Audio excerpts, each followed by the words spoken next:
بسم اللہ الرحمن الرحیم۔ امام شاہ ولی اللہ رحمۃ اللہ علیہ ایک دن وعظ کیا شہزادوں کو، تم آپ سب شہزادے، تم سب شہزادے ہو۔ وہ کہتے ہیں کہ ایک بہت بڑا بکس ہے، صندوق ہے، اس کے اندر چھوٹی سی صندوقچی ہے، اس میں بہت قیمتی ہیرے ہیں، ہیرے لعل وغیرہ، اور وہ بڑی اتنی قیمتی ہے کہ پوری حکومت اس پر چلتی ہے۔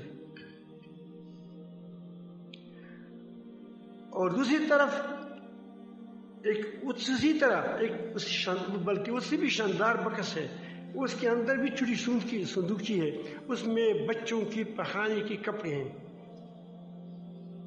ان دونوں میں سے کس صندوق کی حفاظت ہوگی؟ ہیرو والی ہی، اس پر چوکیدار بھی ہوگا، اس کی حفاظت بھی ہوگی، اس کا خیال بھی رکھا جائے گا۔ دوسری صندوق اگر کوئی لے جائے تو کیا ہو گیا؟ تو ہماری حفاظت کیوں نہیں ہو رہی ہے؟ ہم بے عزت ہو رہے ہیں، ہم ذلیل ہو رہے ہیں۔ اس کی وجہ یہ ہے کہ ہماری چھوٹی صندوقچی کیا ہے، دل، یہ خراب ہو گئے۔ اسی لیے تین کاموں کی بڑی ضرورت ہے۔ ایک تزکیہ کا، جب اصلاح ہو جائے تو انسان پوری دین پر عمل کرے گا، پھر ادھورے پر عمل نہیں کرے گا۔ یا اللہ یہ بات تمہاری مانتا ہوں اور یہ مشکل ہے نہیں مانتا۔ یہ نفس کی عبادت ہے۔ جو چاہتے ہو وہ مانتے ہو، جو نہیں چاہتے وہ نہیں مانتے۔ جو چاہتے ہو اس پر عمل کرتے ہو، جو نہیں چاہتے اس کو چھوڑتے ہو۔ یہ تو نفس، یہ تو آپ نے اپنی خواہشات کو الہ بنایا ہے۔ دوسری چیز پوری ایک تو تزکیہ ہو گیا، پورا دین، اور اس کے بعد ہم اتفاق و اتحاد میں رہیں۔ یہ تین چیزیں جمع ہو جائیں، تمام دنیا مل کر تمام مسلمانوں پر وہ الغار کرے، ان کے پاس توپیں ہوں، ان کے پاس دنیا کا پورا ساز سامان ہو، پاکستان کے پاس کچھ بھی نہ ہو، نہ ایٹم بم ہو، نہ کلہاڑی بھی نہ ہو، چوری ہو جب میں نزدیک تو آ جائے۔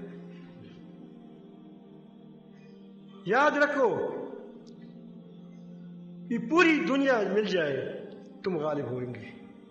یا تو قدرت الہی اللہ تعالیٰ ایسا کرے گا کہ تمہارے مقابلے میں سب کو تباہ کر دے گا۔ نوح علیہ السلام کے مقابلے میں سب کو تباہ کر دیا۔ ایسا تھا نہیں تھا؟ لوط علیہ السلام کے ساتھ 10 سے بھی کم مسلمان تھے، اس کے لیے اللہ تعالیٰ نے پوری قوم کو تباہ و برباد کر دیا۔ تاریخی گواہ ہے۔ ڈرو مت، تمہارے خلاف جتنی سازشیں ہوں گی اس سازشوں کو اللہ تعالیٰ جانتے ہیں۔ اب میرے خلاف جو کچھ کرتا ہے میں تو نہیں جانتا، کیا میرا خدا بھی نہیں جانتا؟ وہ ایک ایک کو مارے گا۔ وَإِن تَصْبِرُوا وَتَتَّقُوا لَا يَضُرُّكُمْ كَيْدُهُمْ شَيْئًا۔ یہ مسلمانوں کو کہا جاتا ہے کہ اے مسلمانوں، یہ یہود و نصارہ، یہ مشرکین، جتنے اقوام ہیں، اگر تم حق پر جمے رہو اور تم متقی ہو تو ان کی سازشیں تمہیں کوئی نقصان نہیں پہنچائے گا۔ ایک اللہ کی طرف سے کھڑے ہو جاؤ۔ اس پیغام کو ہم لے کر آئے ہیں کہ ان تین چیزوں پر عمل کریں، اتفاق و اتحاد۔ ہم اتفاق نہیں ہے۔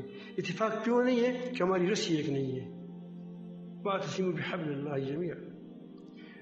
ہم اختلافی مسئلوں پر فرقے بن گئے ہیں، اس پر ہمیں تھوڑا سا شان بھی بنتا ہے، کیونکہ جب پارٹیاں زیادہ ہوں گی تو لیڈر بھی زیادہ ہوں گے۔ ہر پارٹی کا صدر بھی ہوگا، نائب صدر بھی ہوگا۔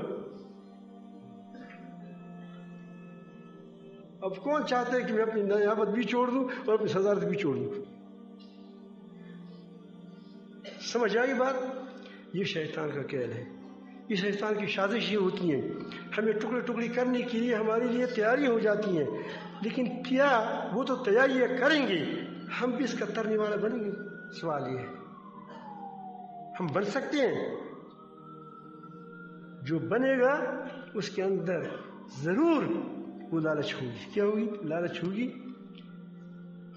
وہ شکار پھنس جاتا ہے جو لالچی ہوتا ہے. کیا ہوتا ہے؟ مفت چیز کی طرف بھاگتا ہے. تو یہ ساری چیزیں ہمارے اندر آ جائے، اس کے لیے ہم نے پورا ترتیب کر وہ شیش میں بنایا ہے. اور اس کی جگہ جگہ شاخیں ہیں، ترتیبات ہے، برہان ہے وغیرہ، مکاتیب ہے، اور وہاں دارالایمان ہے مختلف جگہوں پر. یہ سارے کے سارے یہ کام کرتے ہیں کہ کس طرح کسی طریقے سے یہ مسلمان اپنی اسلام پر مضبوط رہیں، اس کے اندر ایمانی صفات پیدا ہو جائے اور وہ نیک ہو جائیں. انشاءاللہ اگر ایسا بن جائیں گے تو پھر آپ دیکھیں گے کہ پھر یہی پاکستان پوری دنیا سے کیا سپر طاقت بن جائے گا. پھر اور مسلمانوں کی بھی ہمت ہو جائے گی، حوصلہ ہو جائے گا، وہ بھی جڑ جائیں گے انشاءاللہ.